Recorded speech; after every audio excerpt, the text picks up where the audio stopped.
live on the set. Welcome to the Bayou, a place where legends are born and many have witnessed them. From Coach Dale to Shaq, Joe and J.B. to Eddie Kennison. You come to Death Valley or P-Mac, expect that voodoo. Top speed like it's 4-2, where nobody's catching Bluetooth. Represent the Chuck and WM no matter what. From Gosport to a legend, that's what's up.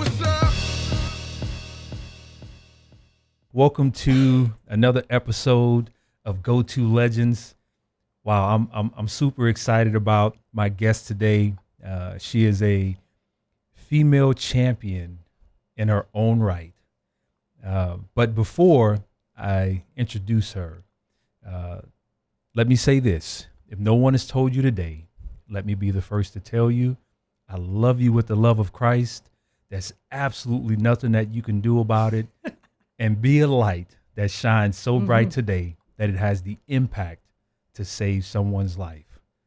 Wow, man, I'm super excited because it's one, we're in the month right now where women in sports are really being recognized in all that they have accomplished and what they add and all of the value to sports in general.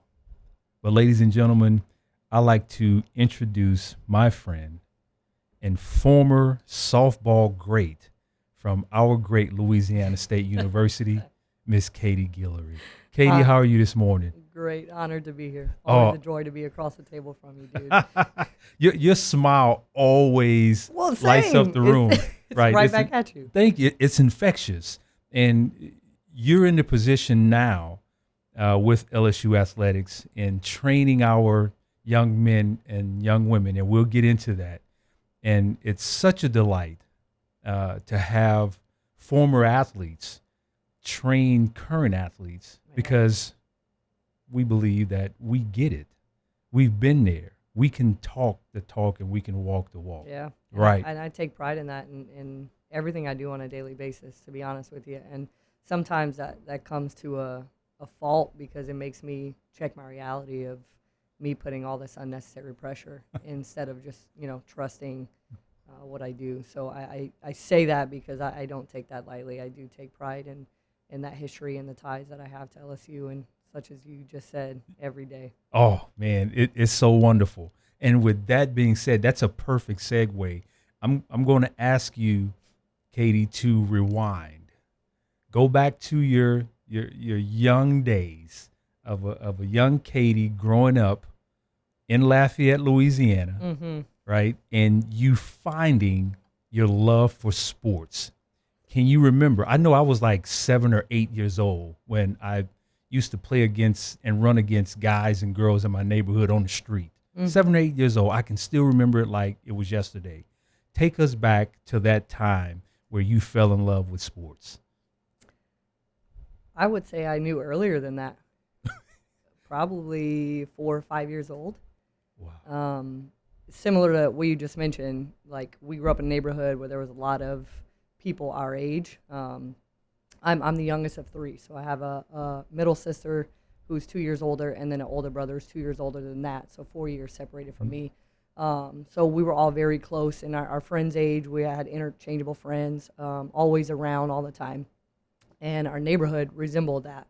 So we always we had this lot right in the middle of our neighborhood that for whatever reason, nobody bought the lot to build a house on. So we would have baseball games out there, just boys, little girls running around everywhere. No one really cared. We just wanted to do it. And I think kind of growing up around that, my older brother played baseball. And my dad actually played baseball. He was a very good baseball player when he was younger. And I believe, I don't really know this for a fact, but from stories that have been told to me, he grew up, his father was a farmer. So they grew up in a town called Ville Platte, Louisiana. Old Ville Platte. And he grew up in the farms, and he really didn't have a choice. So after he, or either once he was in high school or after that, he didn't really have a choice but to work in the fields. And I think that kind of unfortunately took the possibility of playing ball in college away from him. Would he have pursued it either way? I don't know. But I just know that work ethic. So he had a passion for for baseball, that work ethic of working in the farmlands. He instilled that in all three of us. And my brother was really good at it. My sister, she tried. But I think my brother, I got a lot of my competitiveness from my brother. As much as he used to torture us and beat us up, I would go out in the yard a lot of times and play with him. Mm-hmm. So, you look at the statistics of some of the most elite athletes in the world, and they either played levels up or always practiced with people above them because the talent level just made them better. Mm-hmm. And mostly I'll never it was tell him that their to his older face. siblings. Yeah, and I'll never tell him that he made me better to his face. But I he's think probably going to watch this, right? Yeah. He'll take credit for it too. But him and my dad just always, saw something in me, and I've always loved to compete. I just love to compete. From whenever I was in t-ball, my dad said, from 4 to 5 years old, that I was just super competitive to a fault. Mm-hmm. That it caused problems somewhere in the middle before I got a grasp for it. But I just wanted to win, and I wanted to play with good people, and when I couldn't, I was too young to understand that not everybody that I played with at that age was as competitive as me, wanted to win as much as I did, and just wanted to be the best. And my dad knew it before my brain knew it, my body knew it, my soul knew it. So from early on, I just, played multiple sports, but I just always felt the best with softball. And it's not because I felt like I was the best at softball, but it just always kind of my niche and felt like I had the most fun there. Yeah, and we have to think, even at 5, 6, 7 years old, we knew that we were probably better than the majority of the people that we were competing against. At least I did anyway. I knew I was faster, or at least my confidence knew that I was faster and better. And, I wouldn't necessarily say stronger, but it was pretty tough. And, it sounds like you were in that same boat where you knew mentally, like, I can go out and I can compete, and I'm probably better than the majority of these guys and girls that are competing out here. And now looking back on it in hindsight, probably. But in the moment, I mean, we're too young. We're just having fun. Yeah. And that was it for me. And you'll probably ask questions that will lay the foundation for is, nothing was ever, I was competitive and I just wanted to have fun. That's and those right. two things were simultaneous to me. That's right. So it was just a no-brainer. Oh, and having fun, right? Every morning, and my son Griffin, we come in and we work out in the weight room all the time. But a part of my prayer for Griffin every single morning is, dear God, when he's off to school, let him have fun. There's too many times where parents, they take the fun out of it because the parents are so competitive, mm-hmm. or they're living vicariously through their children, mm-hmm. and it drives up the stress. So mm-hmm. I think it's very important that our children and our young athletes that we're training today, we say, have fun. When you take the fun out of the game that's supposed to be fun, that's when it becomes mm-hmm. like, man, are you crazy? Are you serious? This is what we have to do? But you have to have fun. And that's why you're the GOAT, man. That's why Griffin's going to be the best right there. And it's always like the youngest kid or the middle kid who tend to be more competitive, like you said, because they're always competing against, their older siblings or older people. All right, so we get through 5 years old, 6 years old, 7 years old, and you start to maybe compete in middle school and in high school. And I'm not sure if your high school had a softball team or not.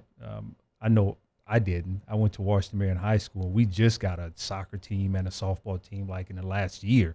When I went to high school, it was basketball, football, and track, and that's all we had. So at your high school, did you compete in one sport or multiple sports? Yeah, in high school, it was softball. We did have a softball team, mm-hmm. Played on it. We didn't ultimately have a uniform JV team. We didn't have enough people to do that, but we weren't very good. But it didn't matter to me. I just wanted to play. So yes, did that. I also swam. So I can see you as a swimmer. Freestyle 50 was my jam, and I loved it. And I had thought about maybe running track at one time. Believe it or not, I was fast. I ran track all through middle school and played soccer in middle school as well. I just couldn't bring myself to do it either with grades. You know, my family, my parents also required us to have a job if we had a vehicle. So kind of doing 2 sports and having a job and going to school kind of ate up majority of my time. So I was a soccer manager for our men's soccer team. We just had best friends that were kind of running the coaches were family friends and things like that. So asked me to come on last minute, and I was like, I have no idea what I'm doing, but I love it. And it actually taught me a lot. I learned how to tape ankles. You know, we won a state championship with them, so it was awesome. But yeah, swimming, softball, those were my 2. Yeah, so you go through swimming, softball in high school, and at some point, maybe your junior year, maybe your senior year, you start to get either noticed by universities, or you and your parents, y'all start talking about colleges that you want to potentially go and be a part of their academics and also their athletic programs. Did you receive any letters from major universities? And if so, who? And you don't have to name all of them because it's crazy. But at that point in time, did you really understand like the dynamics of what recruiting was and getting ready to take that next step from high school into the college level? Absolutely not. I was not prepared in any way, shape, or form. I look back on it and I'm like, dude, I had no clue what I was doing. And my parents didn't either, but it was because we didn't even seek any of that out. And this is how I know God is real. This is all going to make sense. Ooh, God is real. Oh, yes. Okay. So working all these little things in to culminate the fullness of the story I'm about to tell you. I played on a travel ball team, 2 or 3 travel ball teams when I was younger in high school in the summer. You know, and the coaches kept telling my dad, you know, she's good. She's good. She's good. And people kept telling me, you know, you're good. I was 14 playing with 18-year-olds. And it's not that I didn't care. I just, either I didn't believe it or I'm like, yeah, that's good. I just want to have fun. You was just better than they were. I played with a bunch of college kids. I was 14 playing with a bunch of college kids. And I just had so much fun. They accepted me. It challenged me. And I loved not being the big fish. I loved just kind of showing up. And I was terrified at times, but I think that made me grow, you know, and the coaches were patient with me. And I never even thought about playing college. And it wasn't because I thought that I was too good or not good enough. It just, I don't know why. Looking back on it, I can't give you a reason why. Right. And then with the help of the summer ball coaches and my father, you know, he used to have the little hand recorded thing, and we made a recruiting video super late. So this was like late my junior year and senior year, and it wasn't until probably my senior year, maybe in the middle of my senior year, we started sending out videos to these coaches. And I had a lot of JUCOs and smaller colleges in Louisiana. But my grandfather was a huge LSU fan. And I had just loved something about the purple and gold since I was young, like 4 years old young. And I never imagined that I'd be playing for LSU. And I was... ULL had actually, I don't know whether they found out that I was looking at LSU or not, but my head softball coach, so Yvette Girouard was a head softball coach at the time. Okay, my head softball coach we're college roommates with Yvette Girouard. Oh wow. Okay, so last minute, Yvette Girouard calls my coach up and said, "Look, we had an outfielder back out. I'm looking for another outfielder. Do you know any?" And she said, I do. I know one that'll run through a brick wall for you. And Yvette Girouard said, great, give me your contact information. And my dad and I went on a visit like a few weeks later. And this was like after I graduated high school. So this was like the summer, early summer, yes. And then ULL reached out to me as well. I don't know whether they found out I was looking at LSU or not. Oh, sure they did. And I was about to sign with ULL. And I just sat, I remember my dad and I were sitting on the kitchen counter, and it just hit me, and I was like, all the camps, I've been in ULL camps and LSU camps my whole life. And I said, I've always felt seen and welcomed at LSU and not ULL. Wow. And I remember calling Coach Girouard at the kitchen counter, sign my paper, and this was before everything was like, official, social media, Instagram, all those things. It was just like, I'd eye the counter. And and a few months later, I just like that. So I had signed only a few months before actually coming to campus. And, to everybody, that seems crazy. They have these long, drawn-out recruiting. Like, nope, it just happened. It happened. Wow. And I was going to ask you about that. Before we go on, we are powered by T-Mobile. T-Mobile has the fastest network in Louisiana, and T-Mobile has the most available 5G network in Louisiana. That's kind of how you are. You had that 5G network, like that fast, sitting on that counter getting ready, right? Sure. And you made that decision to go to LSU. When you ultimately signed your letter of intent and you said, I'm going to LSU, mom and dad, brother, sister, aunts, uncles, reactions, how were they with that decision that you made? I mean, everyone's ecstatic for me. Yeah. I am pretty sure, as far back as I can remember, I'm the first one in my family on both sides that went to college as an athlete. Now, asterisk side note, something greater than that, my cousin actually bypassed that and went straight to the Olympics in gymnastics in 2008 for trampoline, back when trampoline was still in. Wow. So her and I are the only people that have competed in athletics beyond high school. Mm-hmm. So I'm assuming that they were all super supportive and, as far as I can remember back, and still support me to this day. When they found out I was coming back home to work for this institution, I think they know I take a lot of pride in it, and they know how much of a life-changing 4 or 5 years that I had here, and they just want me to be happy, and knowing how my career went and how I exited post-player, if you will. I think they were supportive from day one, still supportive now. Oh. Now my brother and sister are probably a little bitter because, they still had to have jobs, and you can't really have a job being an athlete, Right. So I knew that would come at a little bit of a sacrifice for the whole family because they, my parents would have to put up some money to help in some way possible. Right. And I tried to stay grateful for that. Yeah. And I think at times it became hard, especially for my brother and my sister, but I tried to go home over the summers or work my butt off in the summers to help, make up the difference. And with that being said, mom and dad, brothers, I know they all played an integral role in who you are as a lady today.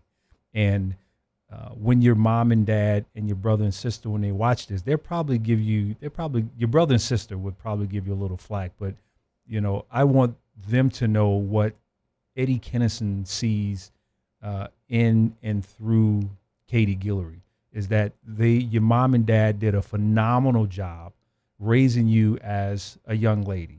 They did a tremendous job. So if they ever had any doubt, and if no one has ever told them, I'm sure they have, they've done a great job. And your siblings, like me, I have siblings, they did an awesome job with help shaping and molding you to the person that you are today, whether they believe it and want to believe it or not. But they also did a fantastic job in helping raise you to who you are to this day. So I congratulate your parents and your brother and sister for playing those roles in your life and continue to play those roles. So we thank them. Same. Yeah. I wasn't always the easiest to deal with. Well, none of us they were. would tell you that very fast. Oh, well, maybe once this comes out, they can tell their own little story about something on the podcast. But let's go back to you getting to campus, like you first walking on to LSU campus as a freshman athlete coming in. Tell us about that moment coming in. I guess I didn't realize the magnitude of it. Same as recruiting. I didn't realize the magnitude one way or the other, whether I'm behind or this is I shouldn't be here. This is a God-given gift. I just walked on and did what I had to do. Like I got on campus and, hey, I know I need to see my academic advisor. I know I need to get this laid out. I need to go here, do this, see this person. Right. And it wasn't that it was business. It was just what I needed to do. That's right. I'm on my own now. I've wanted to be independent for as long back as I can remember. My parents can tell you that. Right, probably That's 5 or always 6. butted heads. Yeah, I just wanted to do my own thing, you know. And you know, as parents, you think you want to coddle them and help them make the right decisions. And I get that point, but I wanted freedom. That's and when I right. got to college, everyone else was worried because I was this like hot-headed, terrible kid in high school. And I got here and I was right where I belonged. Right. It was as simple as that. Yeah. And funny story, the first time I met one of my teammates from Colorado, we were in, back in WCA. This was where the athletes lived back then, West Campus Apartments, baby. And we had Shout out to West Campus Apartments. WCA all day. I saw one of my teammates from Colorado. Mind you, I didn't know who else was on our recruiting class. I had signed like 2 months prior. And she sees me, and I may not sound like I'm from Cajun, Southside, Louisiana, but you look at my family and they sound like swamp people style sometimes, So my accent was thick. And I see her, we shake hands. I said, hi, nice to meet you. How you doing? And she just goes, uh-huh. And then later on, we become like one of our best friends on the team. And she was like, dude, the first time we met, she said your accent was so thick, I couldn't understand what you were saying. So she's like, I just shook my head because I was nervous because I didn't know what the hell just came out of her mouth. She was probably scared as all outdoors. She's probably like half French, half English, just Right. thick accent, Oh.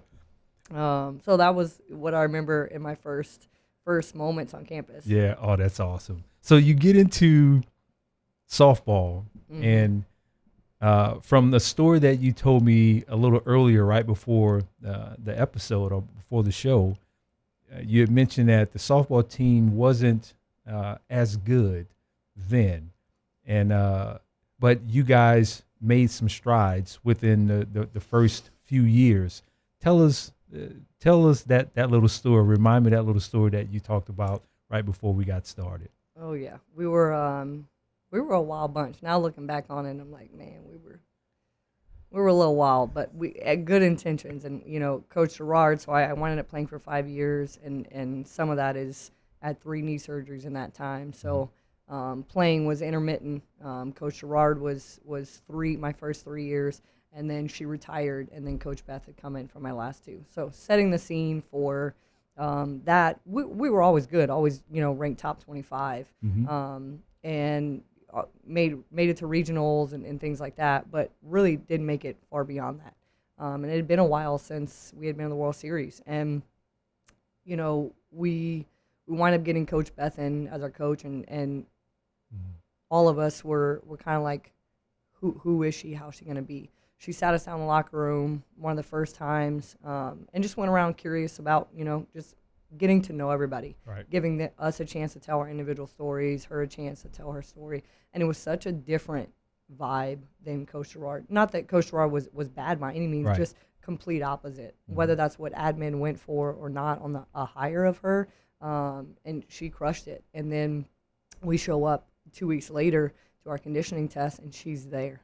And we're like, okay. And then, our strength coach at the time, says on the line, and she gets on the line. And all of us are like, and she runs a test with us, and she had a goal time.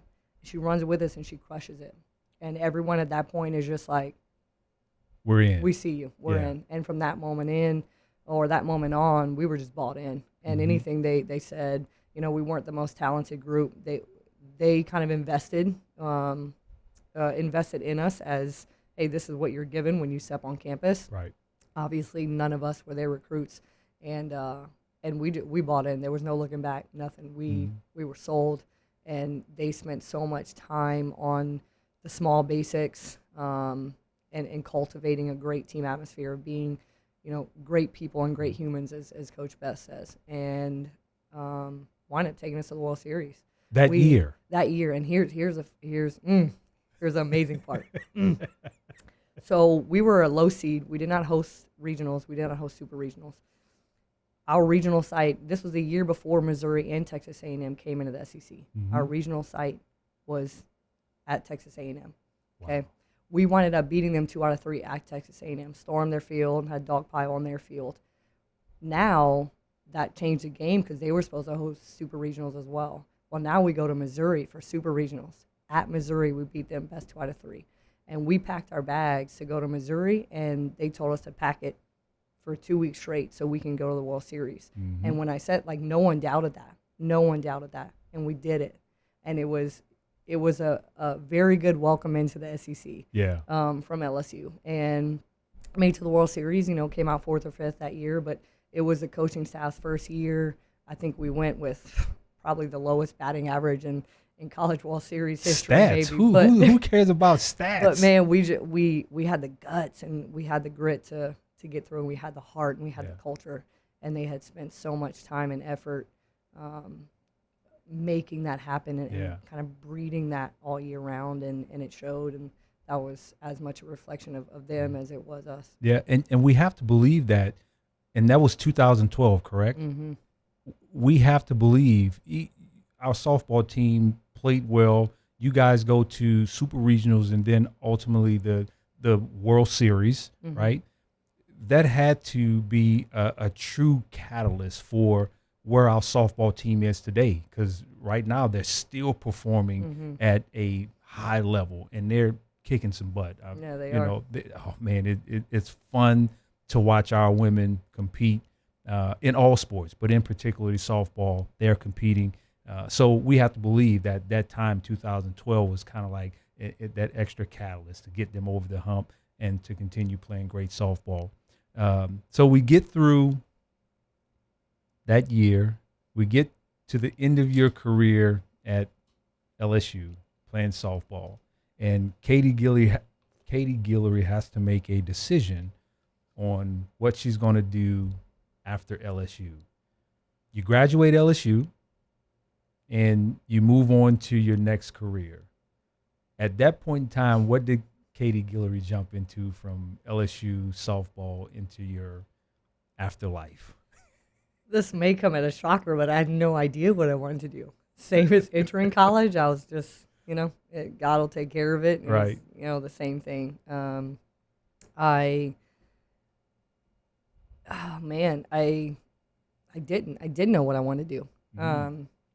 Right after graduation, they had a guy approach me from a little travel ball team down in New Orleans, and his daughter had gone to pitching lessons with Coach Beth for a long time, and she's like, he has a little summer ball team, looking for a coach. I think Coach Beth and Coach Lindsay at the time were like, I think he'd be great. I said, I don't really want to do it. And she's like, just sit with him and see. So he took me out to lunch, and he told me the specs on it, and it really sounded great. He was a good guy, and I decided to do it. So I took a leap of faith, coached for him for a little bit, and then I had worked at Traction Sports Performance here in Baton Rouge. Right. I did my internship right before I graduated over there with Mac Truilli, and I was grateful enough that he wanted to hire me on. It was his first female hire ever, and this was back at his old spot. How about that? Old spot near off Highland, end of Highland. So that lasted for about a year and a half-ish, and then I realized I got to make some money. 'Cause my parents' graduation gift to me was all my bills. So I said, you got to find a way to pay it. It's just how it went, you know. So between the two, I just wasn't making enough to make a living. Mm-hmm. Loved what I was doing, but wasn't making enough. So my entire family's in the medical field, like even married into the medical field. So I thought, well, maybe that's my calling.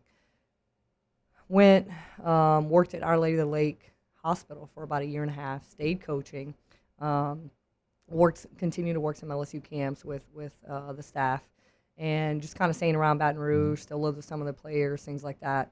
And then that didn't last long, where I said, this isn't for me. I'm meant to be coaching in some capacity. Mm-hmm. And I went back and I talked to my old strength coach, Coach Mel, who is my boss today. And, I said, what are the possibilities of this? Like, what is trying to get the ins and outs of her job? Like, from the outside, it looks like you just come in, you lift all day, which is like the greatest thing ever. And I'd love to do it. And then you have teams come in and lift. Like, this has got to be the greatest job ever. So trying to see the pros and cons from her on it, and then realize this is what I want to do. Yeah. And then purposefully didn't use anyone's help to get a GA position in the strength and conditioning world. It, once again, fell in my lap, and God took care of it, someone was working camp here at LSU, and they were employed at the time at Liberty University. And at camp, she had come up to me and said, "Hey, you seem down. Like, are you okay?" And I really didn't know her that well, and I said, "Yeah, I'm just like at a spot in life where I'm kind of between two lanes here. I don't really know what I want to do. I have an idea, but I don't really know how to go about it." Started restudying for my GRE, all the things that you need to get into grad school. Figured that was my next step, and it planned for that for 9-10 months out. And she randomly calls me on like Halloween night and says, "Hey, our RGA just left. Do you want to come here?" And I said, "Absolutely." Absolutely. And 2 months later, I dropped everything, talked to all of the directors and stuff at Liberty, and 2 months later, uprooted my whole life and moved to Lynchburg, Virginia, and started my strength and conditioning career. And honestly, Coach Beth, is obviously like an older sister and a mentor to me now. She was like really not happy. She was like, "You're meant to be coaching." Like, "I am gonna coach." She's like, "No, coach softball." And I was like, I don't know that. I don't know that. I love you and I appreciate it, but I just don't know. Right. And it wound up working out for the best. And that's the only words of advice that I've ever gone against from her. And that kind of pivoted my career, and then after my graduate assistantship was up, I winded up getting hired. I was blessed enough to get hired on for full time, and then kind of projected my full time career from there. So I didn't immediately step into strength and conditioning. I guess I kind of teeter-tottered between a few different places and things, and I didn't really know what I wanted, and God took care of it. He took care of it, yeah. And we've had even like some coaches, and this may be true for a lot of people, where you want to be in a certain area, or you want to be, and we're going to say LSU, whether you want to coach or you want to be a professor or something. Sometimes it's best to go out and see what the world has to offer to be able to come back. And that's kind of what happened in your career. You had to leave, you went a few places, and then you came back to LSU. Let us know what Katie is doing now at LSU. I am very blessed to be a part of our strength and conditioning staff on the Olympic side. So I originally got hired to work with beach volleyball and men's and women's swimming and diving. Shortly after I got here, there was some retirement. So one of our members retired, and the coach Earl Chevalier, who's the GOAT. Love Earl. Gosh, man, love Earl. I got to tell you a funny story about him too. Another God story, but he had always dreamed of going to track. In the past decade, and that opportunity finally became available. So we reshifted some things, and he was overseeing gymnastics at the time, so I had overtaken gymnastics, and now I work with gymnastics and beach volleyball on the strength and conditioning side, and it's been. If y'all want to see why our athletes are performing the way they're performing, Katie Guillory has her hand on our beach volleyball and gymnastics women. It's no surprise that they are competing. Coaches recruit them. Yes. And I just you train do my them. best to train them. That's right. Well, I mean, we have to understand that they probably spend just as much time with you and the strength and conditioning staff in the weight room as they do with their coaches. So your involvement with their growth as young women, it's a direct reflection of you, their coaching staff, and the other people that touch their lives on a day-to-day basis. So they are champions and believers and go-getters because of the people who they are in contact with, and you are one of those people. Well, I appreciate that. I hope that's my my aim in this, right? Is to create better people, and a lot of that comes from Coach Beth and just being a mentor. And my boss now has known me since I was 17 years old. On my recruiting visit. There you go. And it's just cool to have some of my mentors still alongside me at the institution today. And then obviously one of my biggest mentors just working alongside her almost in the office with me every day. So that's really a dream come true. When people ask me in the day, how you doing? I'm like, I'm living the dream. I really am. That's awesome. And look, it's not always rainbows and sunshines, but I'm lucky enough to have two support staffs, from gymnastics and beach respectively that really believe in what I do and make me have a respected seat at the table and value what I say and input. And, the more you're in this field, that's ultimately what matters the most, because that sets the foundation for how you handle and structure, what we do from a physiological side of things with these kids.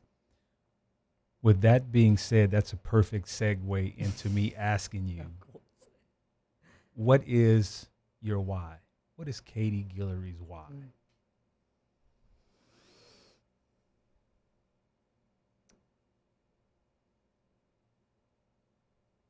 Resiliency. This is what I teach to my athletes is I am here to make you resilient, and that comes with mind, body, soul, right? Yes. So a lot of people just think, oh, the physical side of things. Well, no, take care of your spiritual side of things, take care of your mind. And I'm a living product that's an everyday occurrence. And, everyone's got their seasons in life where you reach your highs and your lows, but I think life can teach you how to be resilient if you let it, So what I preach to them is I take care of you as an athlete, as a person by influencing, investing, and impacting you. So I hope to be a role model. I hope to be invested enough that I can help you make better decisions. I hope that I can change the way that you think to be more resilient. And on the physical side of things, on the athletic performance side of things, we teach them position, we pattern those, and then we are able to be powerful from those positions. So kind of laying those foundations. So that's part of my recruiting speech that I give is, when you come here, I am taking care of you as a person and a player. Right. And those things always happen and coincide together. Wow. And I know we need that as athletes. And that's why, not saying that non-athletes can't be and shouldn't be in positions that are in coaching or grooming or being resilient in all of those areas, but it directly has a connection when you were a former athlete and you're talking to incoming athletes. They just seem to take it in a little bit better, and they hone in on it a little bit more, especially when they know that you are sincere. That's my hope. Yeah, that's it. And push them beyond. I mean, what we do, push them beyond their physical capabilities, but it's even the small victories. We take time to celebrate small victories every day. This morning we had a kid and was like, Coach, I can't do this. And I said, you can. You can. You can. That's right. And I went with her and we did it, and it was such a cool moment because she got off of the treadmill and she goes, I did it. And it's not about me. I appreciate that she trusted in me enough to take the leap of faith to do that, and then she did it. That's right. And that's a win on the day. That's right. Absolutely. And our young athletes, just like I always use my son Griffin, right, and young kids. They're always watching you. How are you? Well, I'll take that back. Do your words line up with your actions? And the kids are always watching. And when your words and your actions are lining up and they see it, they know that they can trust you. When you tell them to do something, they be like, I can trust Coach Katie. And I try and be consistent with that. One of the best things, I think about this all the time, one of the biggest phrases that has taken me through my coaching career when I feel tired, when I'm potentially just angry or pissed off, how you introduce yourself in a room with your energy introduces you better than you ever saying anything. Wow. So basically your energy is going to introduce you. When it comes to me, when we have recruits that come in, they take their time walking the door. I'm observing everything, how you walk, your demeanor, your posture, your stance. Are you confident? Are you not? Are you soft-spoken? Are you not? Yeah. Those things all matter. So your energy is going to introduce you before anything else. And to me, that sets the tone. That's me taking care of your mind. That's right. Because stuff's hard. College, being a collegiate athlete, it's always been hard. That's and right. It's harder now because I feel like you got to be in more things and you're more responsible. Right. You have to be more responsible. And when they walk in the room and it's time to work, your body language better tell me that it's time to work. Right. And if it's not, then we're going to address it. That's right. And there's some days where, I get that you're tired, and that's a day, we structure that to be hard, and then we pull off the gas. That's right. And those are the days I can allow you because you got through the hard days. And this is a day that we can celebrate and let your body recover from what we've done. That's why you're coaching champions. They are. In my mind, they're the coolest human beings ever. That's right. That's why you're coaching champions. never tell Mind, them. body, and soul. We love it. Coach Katie, I can't thank you enough. Wow. It's been an honor to get to know you even on a deeper level. Griffin and I, we see you in the weight room all the time, and we hug and we talk, and, we're always moving. But I appreciate you coming and sharing your story about how you reached the level of awesomeness that you are today. I appreciate you being interested enough in a small little Cajun coon-ass kid to come out here and talk That's on all the right. show. Hey, we're all Cajun and coon-ass. And so I'm from Lake Charles, right? I'm not too far from you. So all of our viewers and listeners, they're going to watch this, and they're going to be very interested in you as a person, in your career as a strength and conditioning coach. On social media, where can our viewers and listeners find you on social media? I am tagged. I think that's the right name for it. I'm a little old, so Steel Gill. Steel Gill. Steel Gill. STEEL _ GUIL. Steel Gill. Y'all go and follow my awesome and good friend Katie Guillory. This episode is powered by T-Mobile. T-Mobile, America's largest, fastest, and most awarded 5G network. Two more things. Hit me. Would you rather a smoothie or a milkshake? Ooh. This is the hardest question today. Let's go with the smoothie. Oh, smoothie. Oh, you better than me because I'm a cookies and cream milkshake. I all would. day. If I already lifted today, I would. Oh, I don't care what Well, time it is. Yeah. Or yesterday I had a banana pudding cheesecake. Oh, Yeah, it was so good. making me salivate. Need to go find some dessert right now. All right. Are you a morning person or a night person? I used to be a night person, but obviously my profession has morphed me into a morning person, whether I like it or not. Yep. Yeah. All right. Last question. Michael Jordan or LeBron James? Michael Jordan. Michael Jordan. I just think he's like the OG. Yeah. You know? He is the The OG. OG. Well, awesome. Yeah. Again, my friend, thank you. We'll end the show this way. I always like ending the way I started. Okay. If no one has told you today, let me be the first to tell you, I love you with the love of Christ. There's absolutely nothing that you can do about it. And be a light that shines so bright today that it has the impact to save someone's life. Ladies and gentlemen, thank you. We look forward to seeing you on YouTube, Spotify, Apple, Instagram, Facebook.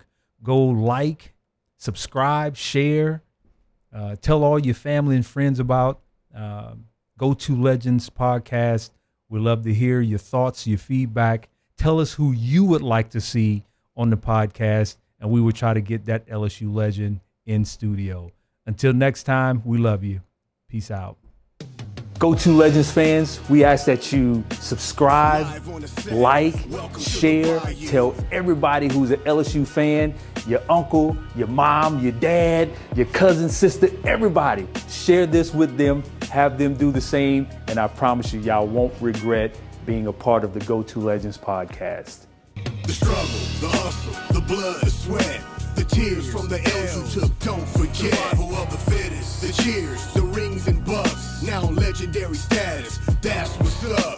The struggle, the hustle, the blood, the sweat, the tears from the L's you took, don't forget. Survival of the fittest, the cheers, the rings and bucks, now legendary status, that's what's up.